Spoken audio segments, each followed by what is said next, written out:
दापोलीत दोन एसटी बसची समोरासमोर धडक, सुदैवाने मोठी जीवितहानी टळली. दापोली पांगारी मार्गावर कामथकोंड येथील वेलकम हॉटेल समोरील वळणावर दोन एसटी बसची समोरासमोर जोरदार धडक झाल्याची घटना आज मंगळवारी दुपारी घडली. या भीषण अपघातात दोन्ही बसचे मोठे नुकसान झाले असून सुदैवाने कोणताही प्रवासी जखमी झालेला नाही.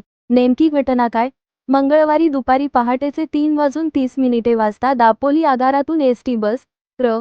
MH20BL-2273 28 प्रवाशांना घेऊन पांगारीच्या दिशेने निघाली होती. ही बस कामथकोंड येथील वळणावर आली असता समोरून येणाऱ्या पांगारी दापोली बसने क्र.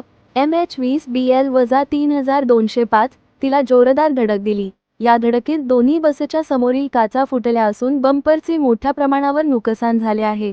पोलीस घटना दाखल व तपास या प्रकरणी बस चालक संभाजी ज्ञानोबा फड वय 41 यांनी दापोली पोलीस ठाण्यात फिर्याद दिली आहे. त्यांच्या तक्रारीवरून दापोली पोलिसांनी मोटर अपघात रजिस्टर नं 08/2026 नुसार रीतसर गुन्हा दाखल केला आहे. दापोली पोलीस ठाण्याचे पोलीस हवालदार गुजर बक्कल नं 585 या प्रकरणाचा पुढील तपास करत आहेत.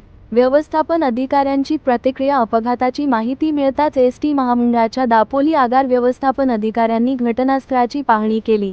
यासंदर्भात बोलताना त्यांनी सांगितले की वळणावर चालकाचा ताबा सुटल्याने हा अपघात झाल्याचा प्राथमिक अंदाज आहे. सुदैवाने सर्व प्रवासी सुरक्षित आहेत. महामंडळामार्फत या अपघाताची अंतर्गत चौकशी केली जाईल आणि दोषी आढळणाऱ्यावर योग्य ती प्रशासकीय कारवाई करण्यात येईल. तसेच भविष्यात अशा घटना टाळण्यासाठी चालकांना पुन्हा एकदा सुरक्षित ड्रायव्हिंगबाबत सूचना देण्यात येतील.